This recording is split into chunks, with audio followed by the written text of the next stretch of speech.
ప్రజలారా ఆలోచించండి. మేము ఒక్కటికి 10 సార్లు పదే పదే పదే పదే చెప్తూ ఉన్నాం. అభూత శక్తులు లేవు, మహిమలు ఉండవు అని. మనం మనల్ని మనంగా నమ్ముకోవాలని, కాస్త అంది వచ్చిన సైన్సు ఉపయోగించుకుంటూ సౌకర్యవంతంగా జీవించాలని మేమెప్పుడూ సూచిస్తూనే ఉన్నాం. కానీ ఈరోజు చూడండి, ఒక పత్రికలో ఈ ప్రసాదం తింటే పిల్లలవుతారు అని ఒక ప్రకటన ఇవ్వగానే వేలాది మంది కార్లలో, వాహనాల్లో ప్రయాణిస్తూ వెళ్ళిపోయారు. ఎండలను పట్టించుకోకుండా, ట్రాఫిక్ గురించి ఆలోచించకుండా, కనీస అవసరాల గురించి ఆలోచించకుండా పొలోమని పరిగెత్తారు. మరి వాళ్ళు వచ్చిన వాళ్ళందరూ పిల్లల కోసమే వచ్చారంటే లేదు, అదేం కాదు. జనాలను చూడాలని వచ్చే జనాలు కూడా ఎక్కువైపోతూ ఉన్నారు. అయ్యా మత పెద్దలారా, నిజంగానే మీ ప్రసాదాల వల్ల పిల్లలు పుడతారని అనుకుంటే మీరే ప్యాక్ చేసి ఆయా గ్రామాలకు వెళ్ళి పిల్లలు ఎవరెవరు లేరో వాళ్ళకి ఇచ్చేస్తే సరిపోతుంది కదా. ఆ పెళ్లిళ్ళు చేసేవాళ్ళు కూడా బ్రాహ్మణ పూజారులు వేద మంత్రాల సమక్షంలో మంచి ముహూర్తాలు చూసే పెళ్లి చేస్తున్నారు కదా. మరి దాంట్లో మీ పాత్ర ఏంటి? పిల్లలు కాకుండా ఉండడానికి ముహూర్తం సరైంది కాదనా? మీరు చేసిన పెళ్లిలో మంత్రాలు సరిగా చదవలేదనా? లేక దేవుడే వాళ్ళక పిల్లలు కాలేదని రాసి పెట్టాడా?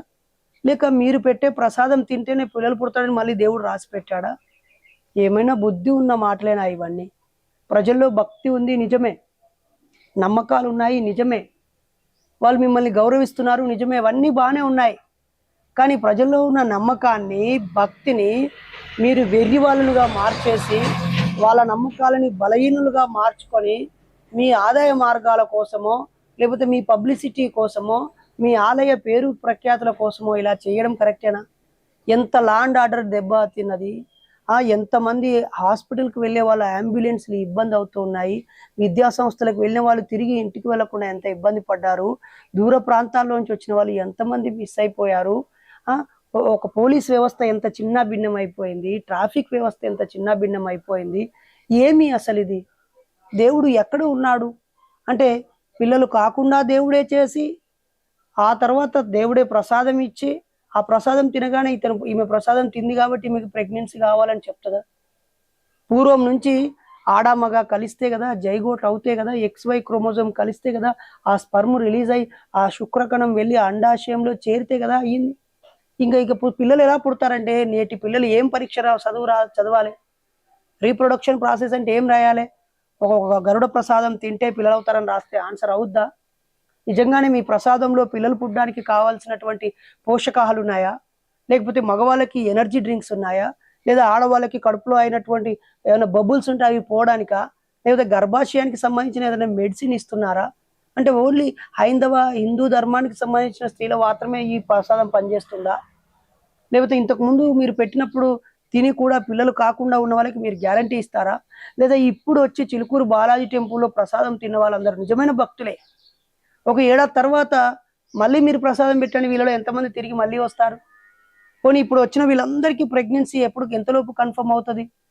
ఒక 3 నెలల లోపు వాళ్ళకు ప్రెగ్నెన్సీ కన్ఫర్మ్ అవుద్దా? ఒక 9 నెలల తర్వాత ఇప్పుడు మీ గుడికి వచ్చిన వాళ్ళందరూ తల్లులు అవుతారా? మాతృమూర్తులు అవుతారా? అదే నిజమైతే ఈ ప్రైవేటు సంతాన సాఫల్య కేంద్రాలు ఎందుకు? ఈ సరోగసీ పద్ధతులు ఎక్కడి నుంచి వచ్చాయి? ఎందుకు వచ్చాయి? ఒక తల్లి కడుపులో ఉన్న పిండాన్ని ఇంకో తల్లి కడుపులో పెంచే స్థాయిలో సైన్స్ వస్తూ ఉంటే మీరేమో ఈ ప్రసాదం అంతకుముందు కూడా లవణాలపల్లిలో నీళ్లు తాగితే పిల్లలు పుడతారంటే వ్యాన్లు వేసుకొని బస్సులు వేసుకొని వెళ్ళిపోయారు. దీన్ని మనం ఎటు తీసుకువెళ్దాం అనుకుంటున్నారు?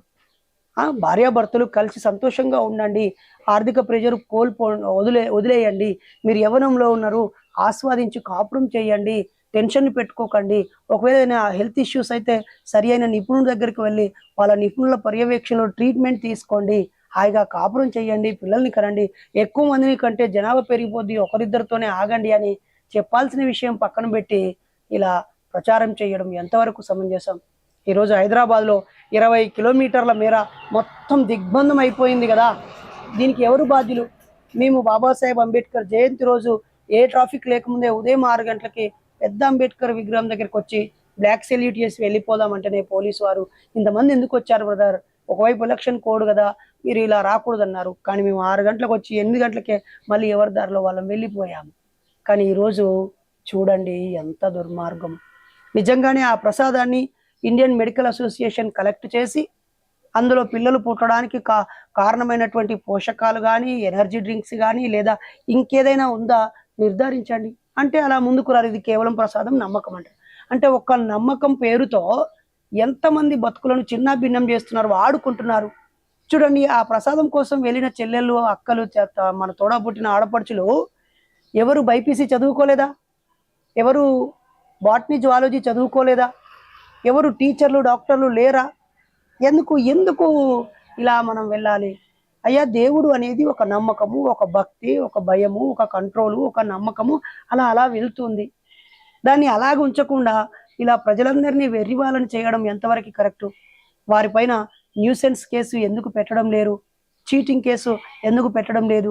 ఇంతమందిని ఒకేసారి గుంపుగా ఆహ్వానించి ఎంతోమంది, ఈ గ్యాప్లో ఎంతోమంది ప్రాణాలు కూడా కోల్పోయి ఉంటారు, ఎంతో అసౌకర్యానికి గురై ఉంటారు, ఎంతోమంది సమయం వేస్ట్ అయి ఉంటుంది, ఎంతోమంది డబ్బు వేస్ట్ అయి ఉంటుంది, అన్ని వాహనాలు రావడం వల్ల కాలుష్యం కూడా అయి ఉంటుంది. ఆలోచించండి అని మాత్రమే మేము రిక్వెస్ట్ చేస్తూ ఉన్నాం.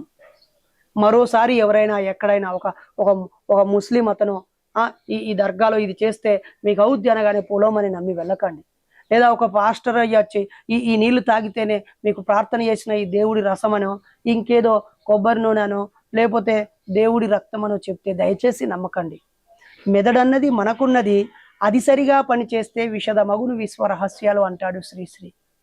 కాబట్టి శ్రీశ్రీ కూడా బ్రాహ్మణ కులంలో పుట్టిన ఒక పూజారికి పుట్టినటువంటి విప్లవ రచయితల సంఘం వ్యవస్థాపకుడు, అభ్యుదయవాది. మరి ఆయన కూడా చెప్పింది ఆలోచించాలి కదా. దయచేసి ఇలా రోజు రోజుకి సైన్స్ అభివృద్ధి అందుతూ, టెక్నాలజీ అభివృద్ధి అందుతూ, సోషల్ మీడియాలో అనేక విషయం అందుబాటులో ఉన్న మళ్ళీ మీరు ఇలా చూడడం సరైనది కాదు. ఒక్కసారి నా కోసం జీవం పుట్టుక ఆవిర్భావం గురించి అన్వేషించండి. మానవ పుట్టుక పరిణామం గురించి ఒకసారి పరిశీలించండి. XY క్రోమోజోమ్లు జైగోట్గా ఎలా ఏర్పడతాయో యూట్యూబ్లో బోల్డెన్ వీడియోస్ ఉన్నాయి.